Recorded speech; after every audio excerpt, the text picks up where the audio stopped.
The Collegian News is brought to you in part by Campus Recreation and Intramural Sports, the Career Services Office, coaching students to explore, experience, and excel in their careers. Student Health Services, providing free, anonymous, and confidential HIV testing every Friday, starting September 2nd. Make your appointment today. Freshmen, if you're interested in representing your fellow students and refining your leadership skills, run for a seat in the Student Government Association Freshman Council. Deadline to apply is Friday, September 2nd. Elections will be held via Blackboard Thursday, September 8th and Friday, September 9th. For more information, contact SJA or the Dean of Students office or visit their webpage.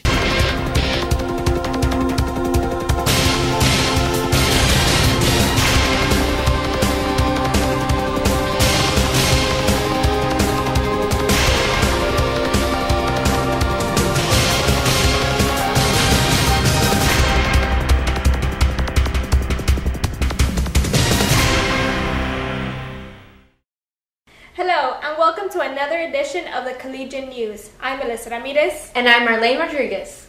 The Texas Southmost College Board of Trustees has voted to appoint a new president for the school. Francisco Garza was there. Lily Tercero, Chief Budget Officer of the Alamo Community College District in San Antonio, has been selected among a field of over 50 candidates. I personally am looking for somebody who was intelligent, energetic, knowledgeable, fearless, and likable, and I think that our hopefully future president fit all that criteria. And I'm really excited at the future of TSC. And in my opinion, it's really not about win-lose. It's a win-win from this point forward for everybody, for all the students, the faculty, staff, and the community especially, and the future of TSC. So the motion is to appoint Dr. Lily Tercero as our president-elect and to empower our consultant team to negotiate the contract. Is that correct? Yes. Any discussion? All in favor? Aye. Aye. Motion is approved.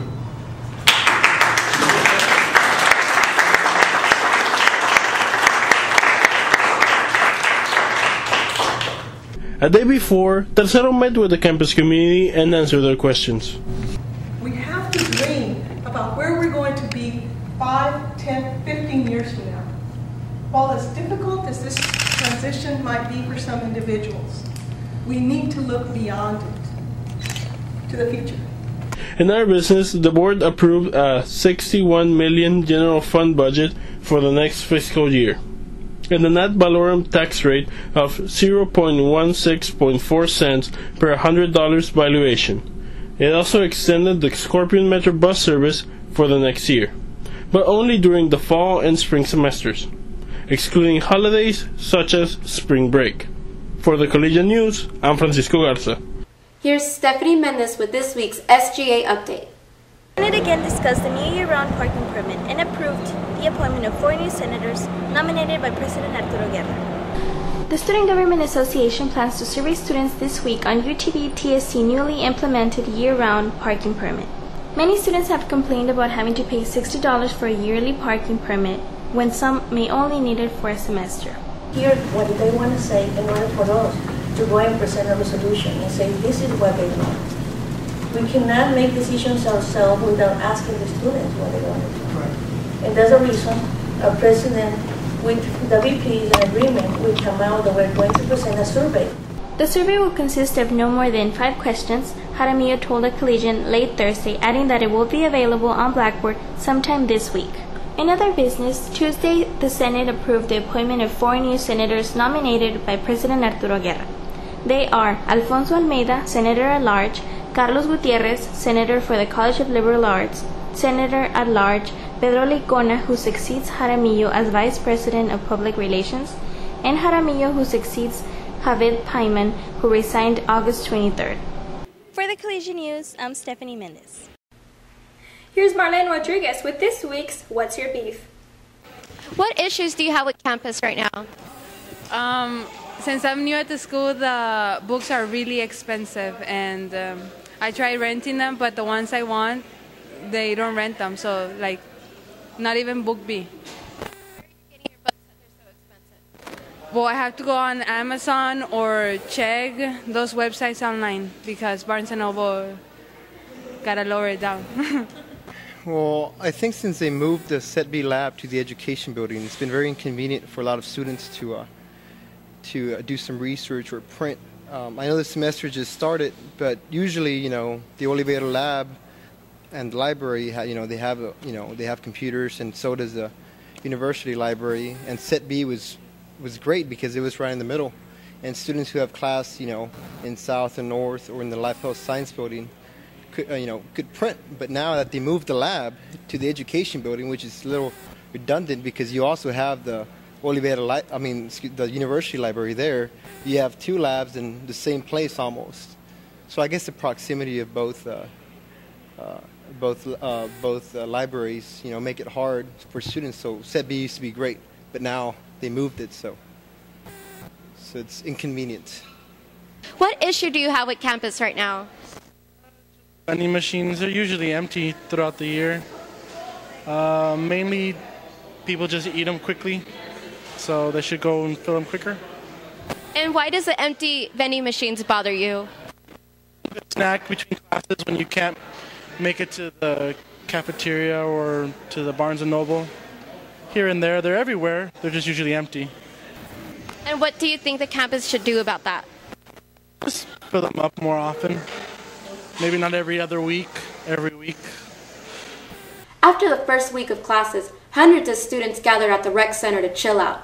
Here's Stephanie Mendez with a scoop.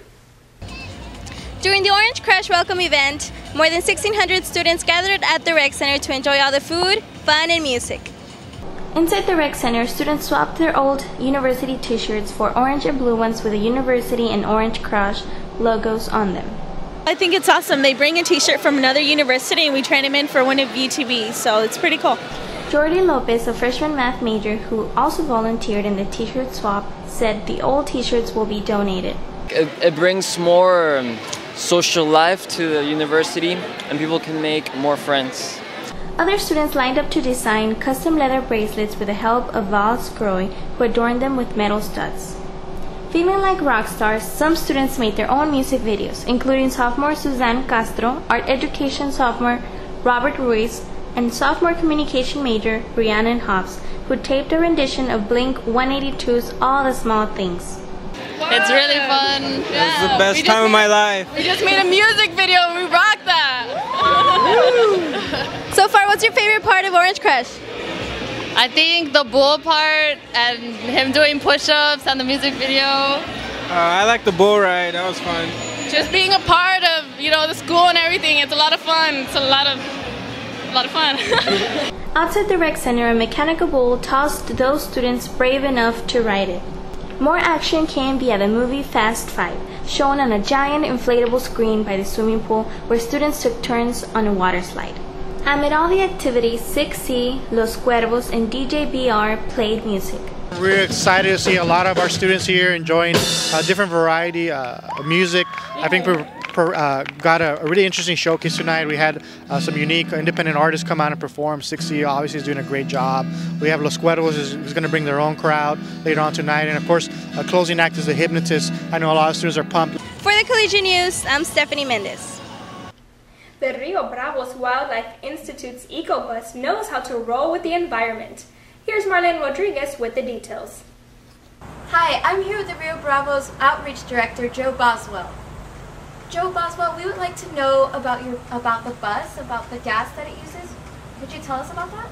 Sure, no problem. Our bus actually runs on biodiesel, which we make ourselves. We get it from waste vegetable oil from local restaurants and then process it. The Lone Star EcoBus takes representatives of the RBWI across Texas to encourage communities to conserve the environment by using eco-friendly oil and by growing their own gardens. Volunteer coordinator and gardener Wael Mozingo explains the purpose of the garden.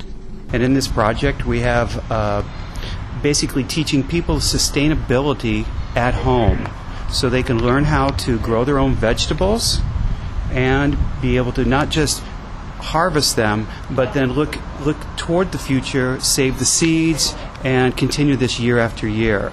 Hopefully they'd be able to save on their grocery bill. The Rio Bravo Wildlife Institute's garden can be found at Lincoln Park, where their Urban Ecology Center is located. Muzingo offers tips on growing gardens from 10 a.m. to 1 p.m., Monday through Saturday. For the Collegian News, I'm Marlene Rodriguez.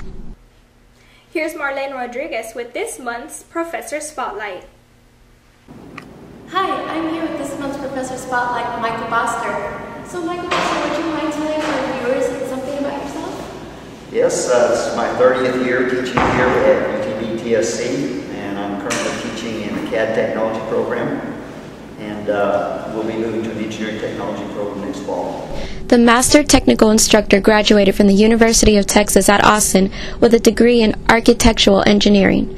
Boster started off as an engineer in Austin for 9 years until he discovered his passion for teaching while on an internship. When Boster is not teaching, his interests include playing drums, hiking, reading, traveling, and missionary work. Our church had a medical mission trip in Peru, and this is the second summer that I've been privileged to go down there. And we worked with Peruvian churches. We did evangelism, shared the good news of Jesus Christ.